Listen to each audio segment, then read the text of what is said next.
Today we're working on a Jensen Interceptor, 1971.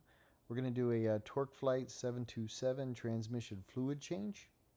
And we're going to explain how to put the car up on jack stands securely and safely. To raise the rear of the car, you want to chock the front wheels first. And you want to use a block of wood or something in between the jack and the rear differential. Make sure you don't damage the car. Now we're adding the rear jack stands on the axle behind the rear wheels. You kind of want to get them as far as you can out, closer to the edge of the car.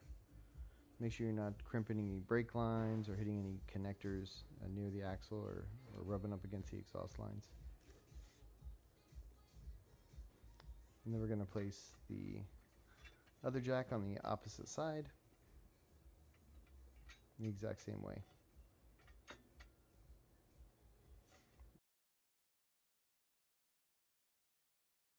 Raise the front of the vehicle using the same block of wood between the front cross member and the jack, and just center it in the front of the car and jack it on up and get your jack stands on the main frame rails just behind the front wheels.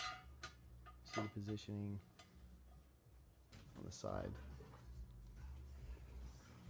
just behind the front wheels there on that main frame rail to the left hand side and then the right hand side. And lower the car back down on the jack stands.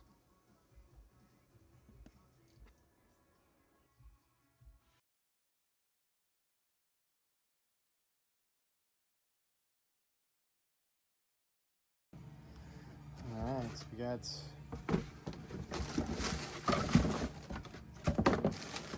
this from Summit. Transmission filter kit. We have a gasket as well. These are the gaskets that came with it. One of them will fit, one of them won't.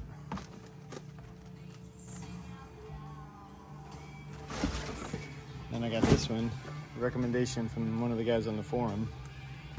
We're going to use this one. It's thicker. It's got the little bead in there. It's a pretty good product. And this is one filter, comes with it. So we'll put that sucker in too once we get that pan off.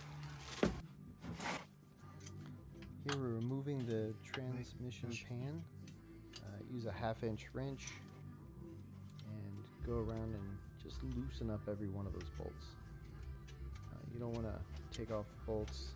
I found that just loosening them all up a little bit will allow us to then just crack the seal and let all of the fluid come out of one side.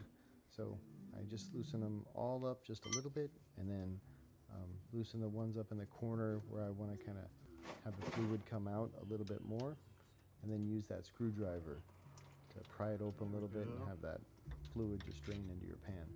I have an extra large pan here to let it drain, but as you can see here in a minute, ended up spilling some on the garage anyway.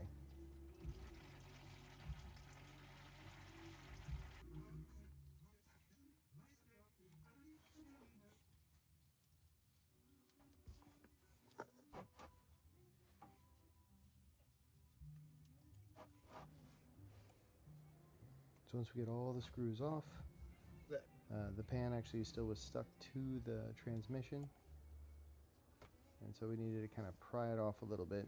If you can use two hands to pry it, I think that'd probably be best. I used one and it dropped down and spilled a lot of transmission fluid on the garage floor there.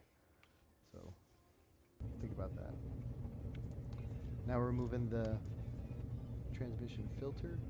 Uses a torque screw. So just take off those 3 screws.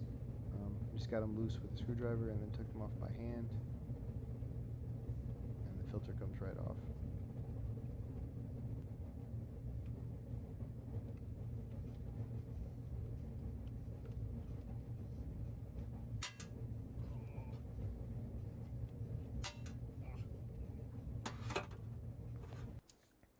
Now here's the bottom of the pan.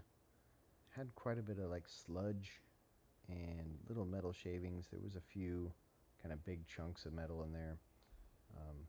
I'll show it after I get it all cleaned out here. Yeah, so there's the metal shavings.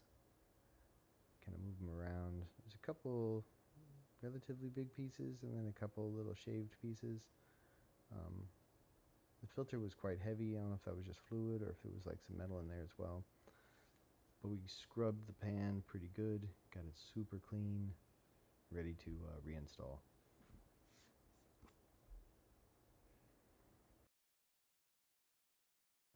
Here's putting the filter back in.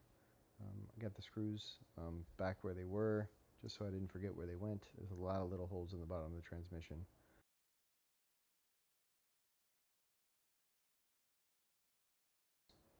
And use your torque screwdriver to tighten up those bolts. Now prying the gasket out, that was a real pain in the ass. Now removing the old gasket was a lot trickier than I thought it would be. I use a lot of different tools. I tried a razor blade for a while, the flathead screwdriver, but at the end of the day, the good old paint scraper worked the best. Just be persistent, keep scraping. I didn't have any problems with scraping or gouging the metal on the seal. The paint scraper was very flat, the edge is flat, so just keep scraping away and eventually all the little pieces of the gasket will come off.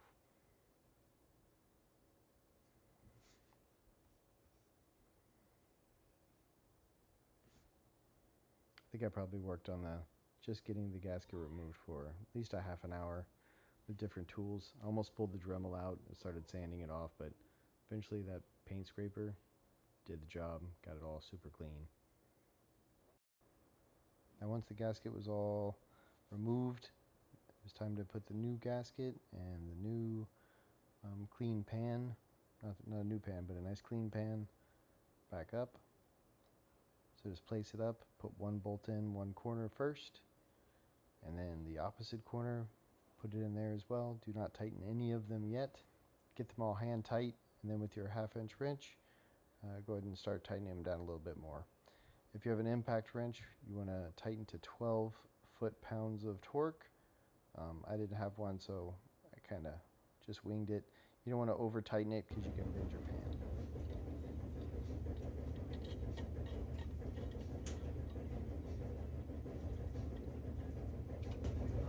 So now, down in here, we have our filler stick. Got this here. Got our ETF4 transmission fluid. Got a bunch of funnels from Amazon. We're gonna see about putting a bunch of this in there.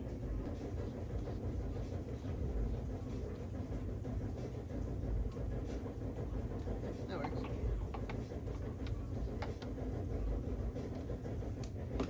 So we make a mess.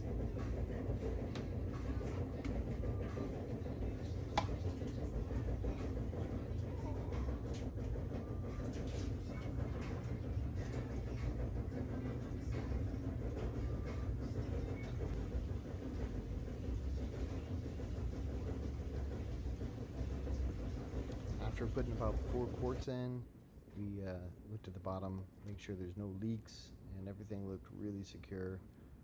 No liquid at all, no seepage, so I think we're in pretty good shape.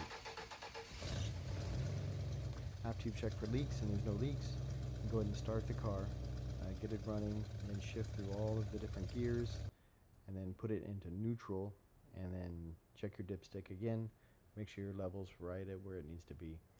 If it's a little low, of course, add a little bit more fluid. If it's too much, you're going to need to take some out. You can always add a hose inside the filler tube and suction it out. But mine was just right, and go ahead and start lowering the car.